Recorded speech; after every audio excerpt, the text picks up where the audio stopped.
Bueno, cuéntame a partir de tu, digamos, presentación aquí hace un ratito, cuéntame un poco cómo piensas que han, digamos, cambiado los patrones de, digamos, formación familiar en relación con los jóvenes entre los 80 y la actualidad. ¿Cómo fue esa transformación o cuáles cambios y a lo mejor también cuáles continuidades identificas? Con mucho gusto. Sí, en términos generales, las familias y las unidades domésticas mexicanas se han vuelto más pequeñas.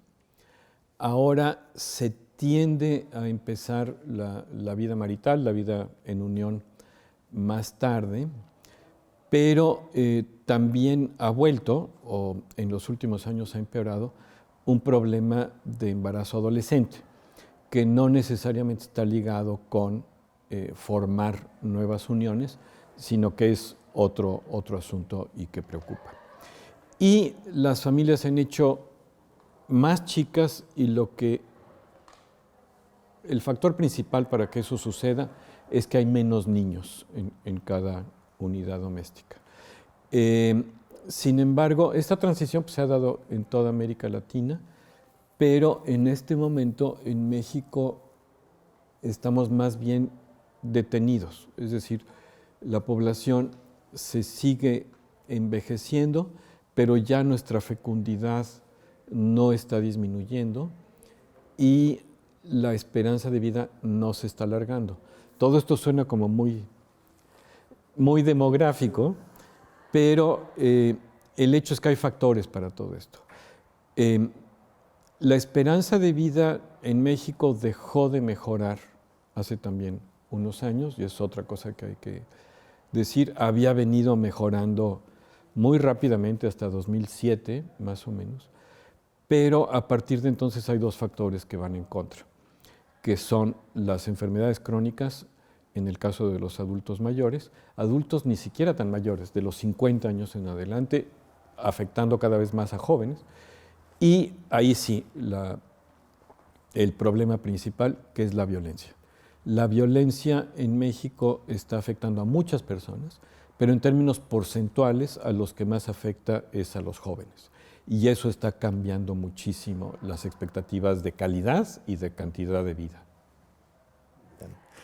Gracias. Y cuéntame un poco también, fue otro de los ejes fuertes en tu, digamos, presentación, ¿cómo es el vínculo entre juventudes, trabajo, estudio? Es decir, entre el mundo laboral, el mundo, digamos, educativo y los y las jóvenes en México, más en estos últimos años, digamos, en los últimos 5 o 10 años. Con mucho gusto. Mira, hay claroscuros, es decir, pinté un panorama tal vez un poco simple, y en términos generales negativo. Una de las cosas positivas que ha sucedido es que el empleo rural de exportación, que era un empleo con muchísimos problemas, es un empleo hoy en México cada vez más formalizado y con ingresos mejores. Es decir, yo creo que hay personas trabajadoras del México rural que han salido de la pobreza, o por lo menos de la pobreza extrema, gracias a la mejora en las exportaciones mexicanas y en la vigilancia de los patrones para que respeten las condiciones de trabajo. También hay mejoras en otros sectores, por ejemplo. Antes las maquiladoras de exportación mexicanas empleaban sobre todo fuerza de trabajo poco calificada, con nivel de secundaria, de 9 años de escolaridad, algo así. Hoy ha habido un proceso de automatización, ha habido un proceso de complejización de las exportaciones y hay muchos más insumos de conocimiento en lo que se hace en México. Entonces, esos son positivos. Pero en términos negativos, pues ha habido un deterioro de los ingresos laborales en México. Ese deterioro es particularmente visible entre los que tienen bachillerato terminado o estudios profesionales. Y esto en algún momento va a incidir, o ya empieza a incidir, en que pues, los jóvenes dejen de tener tanto interés en la educación superior. Si vamos a tener una política en México de educación superior universal, lo cual siempre es positivo, pero hay que tener mucho cuidado de que las ocupaciones correspondientes se expandan y paguen bien, que le digan a la persona por qué hay que hacer ese esfuerzo. Bien, entiendo. Y un poco continuando con este vínculo entre trabajo, estudio, juventudes, tú, digamos, también hablaste bastante sobre el término de los ninis, ¿no? Que si bien creo presenta muchos problemas o muchas limitaciones, se continúa utilizando, a veces para bien o para mal, digamos, para caracterizar ciertos grupos juveniles o ciertos grupos de, digamos, jóvenes. Pero, ¿cuál es el vínculo, en este caso, digamos, esta pregunta es más enfocada en cuál es el vínculo entre estos jóvenes supuestamente niní y la dimensión de género? O sea, entre las mujeres jóvenes supuestamente ninis. ¿Qué es lo que piensas sobre eso o qué nos puedes contar? Sí, en México básicamente se trata, desde luego, de mujeres jóvenes. Lo que yo hice fue hablar sobre todo de las ninis en hogares de bajos ingresos y lo que Mercedes González de la Rocha y yo hemos estado subrayando desde hace unos 6, 8 años es que el aumento de personas dependientes en los hogares en México es algo que debería ser objeto de una política pública mucho más sistemática. En primer lugar, obviamente se necesita un sistema de salud que trate antes o que impida que surjan una serie de enfermedades crónicas, porque lo que pasa es que estas enfermedades crónicas están discapacitando a millones, y literalmente millones de mexicanos, quienes a su vez necesitan que los cuiden. Y quienes los están cuidando son por lo general mujeres jóvenes.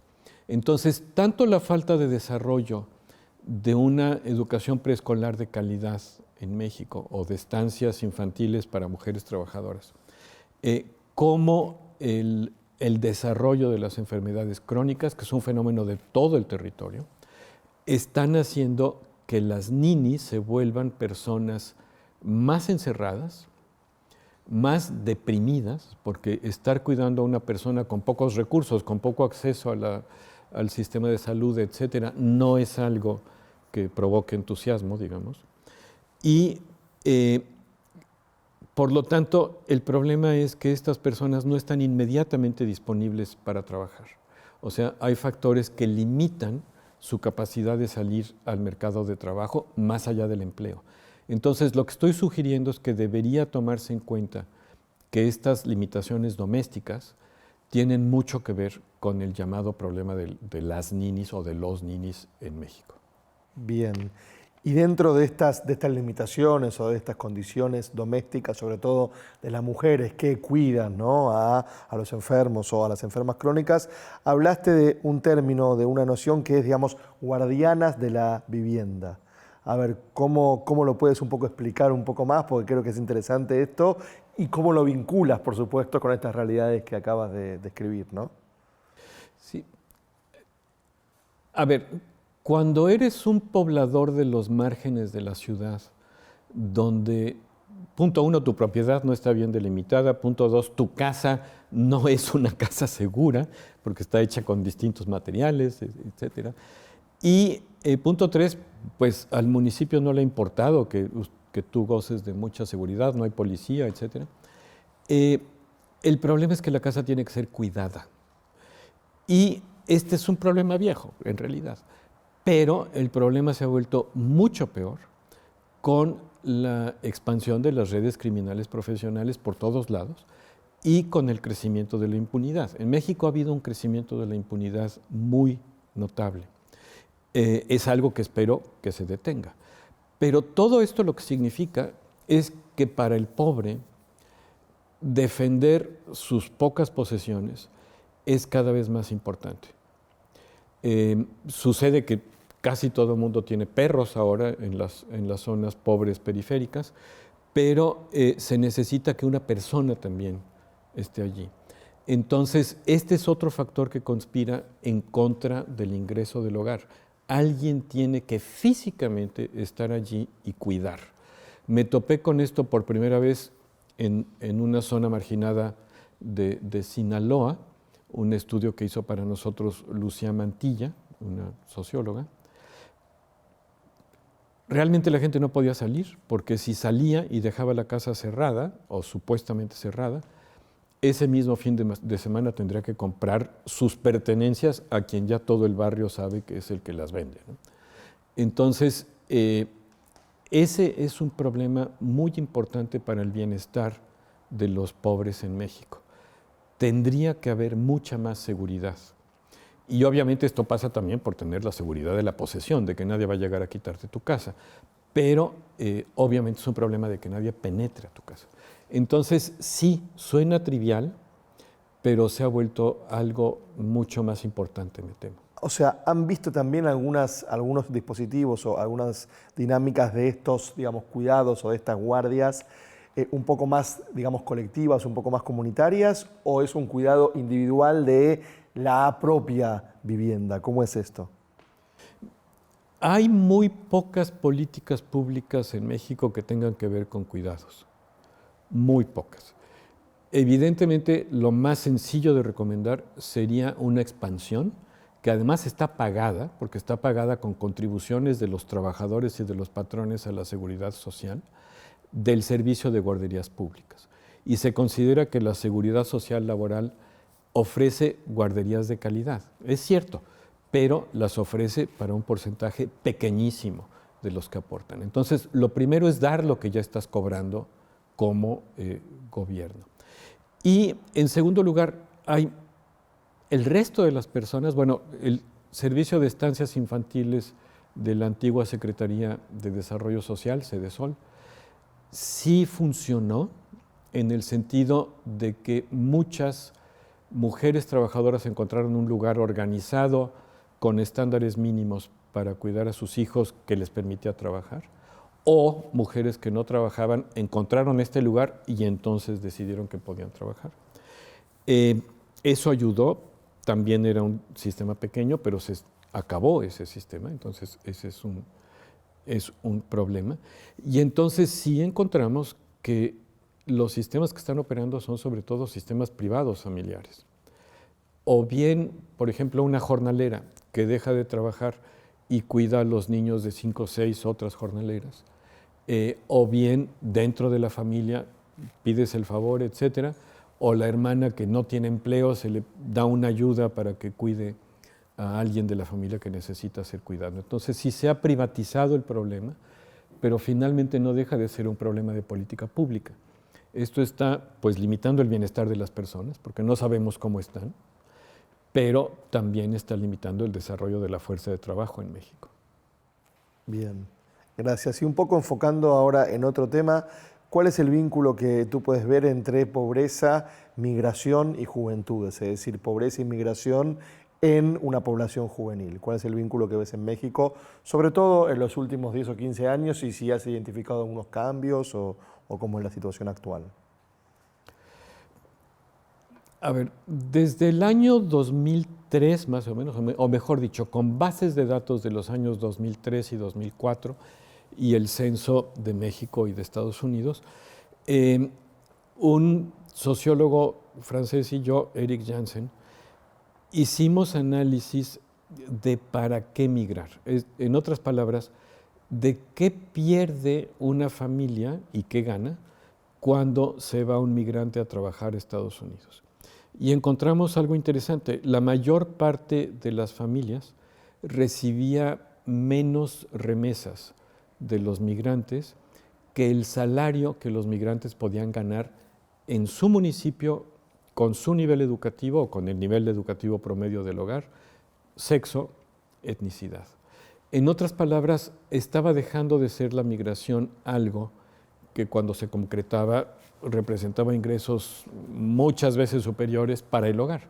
No era más un negocio económico, no era o estaba... Exacto. Entonces allí nos preguntamos qué pasaba y después viene la crisis inmobiliaria de Estados Unidos, donde se despiden mayoritariamente a inmigrantes y se recrudecen los controles migratorios. Entonces, tanto por razones económicas que tienen sentido para el hogar, que es esto de que la migración ya no era tanto negocio, como por razones represivas, los jóvenes dejan de irse a Estados Unidos. Y realmente de un problema que teníamos con 400,000 jóvenes netos que se iban a Estados Unidos en 2005 o en 2000, ahora estamos hablando probablemente de números negativos o de números positivos para México, es decir, más migrantes que regresan que los migrantes que se van.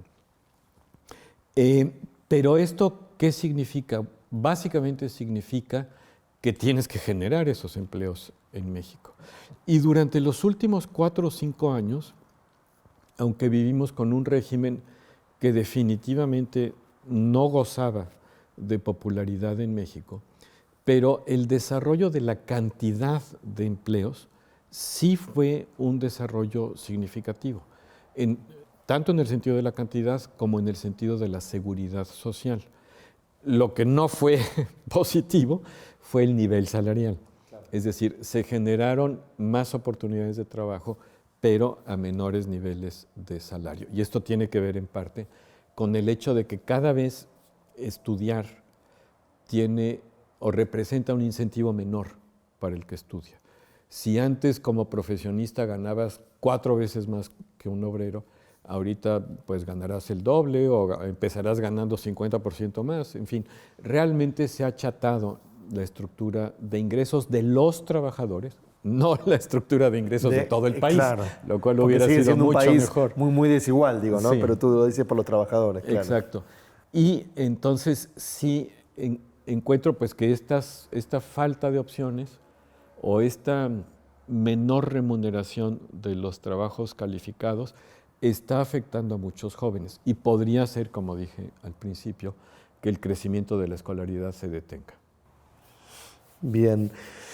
¿Y cómo ves, un poco en base a lo que fuiste contando y a tu, digamos, ponencia, digamos, anterior, cómo ves las posibilidades que tienen los jóvenes para superar esta situación de pobreza, vulnerabilidad, marginalidad, en algunos casos exclusión en México? O sea, ¿lo ves desde políticas públicas? ¿Cuáles serían?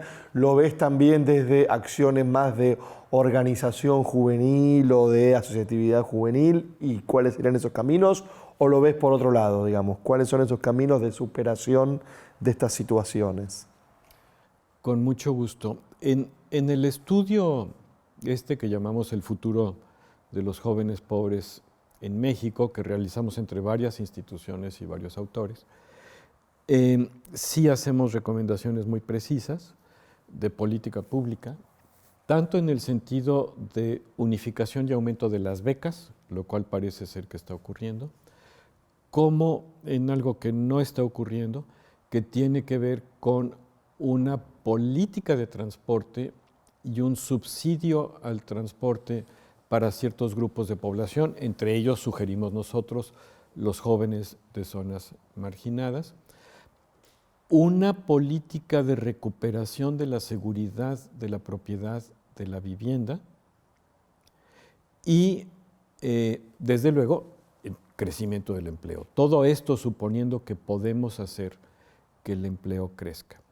Y lo último es que vemos un problema en los jóvenes, que es el problema de la aflicción, que es un problema que resulta de haber convivido con frustraciones muy serias, no cualquier frustración adolescente, sino realmente problemas muy serios, como violencia muy cercana. Y para eso, digamos, ni siquiera existe en el horizonte de las políticas públicas, no se reconoce. Pero sí creemos que es un problema juvenil importante. Y allí, sin duda, Pablo, creo que las mismas organizaciones juveniles deberían tomar la iniciativa. No es una política que pueda darles muchas medallas a los políticos. Y sin embargo, sí es algo que puede hacer mucho bien a los jóvenes. Y curiosamente, lo que funciona mejor es lo más simple, que son grupos de autoayuda donde los jóvenes van poniendo poco a poco las reglas, donde los jóvenes van diciendo si hay ayuda efectiva, digamos, de bienes y servicios entre los que están en un grupo, o si simplemente se trata de un apoyo emocional mutuo, pero ellos los definen y esos grupos están funcionando.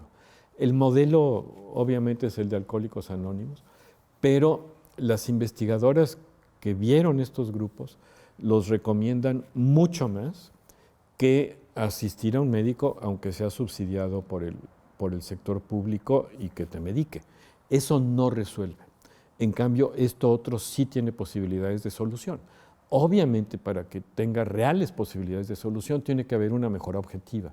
Es decir, tienes que empezar a oír que tus compañeros consiguen empleos, que sus uniones son más estables, que sus hijos están bien, etcétera, que no están afectados tanto por la violencia. Los factores objetivos que hacen que haya aflicción, pues lo pueden seguir produciendo, claro, totalmente. si no se hace algo con ellos, ¿no? Pero como grupos que pueden ayudarte a tratar y a mejorar, sí creo que esa es una solución. Excelente. Bueno, dejamos aquí entonces. Muchas gracias. Gracias, mucho gusto.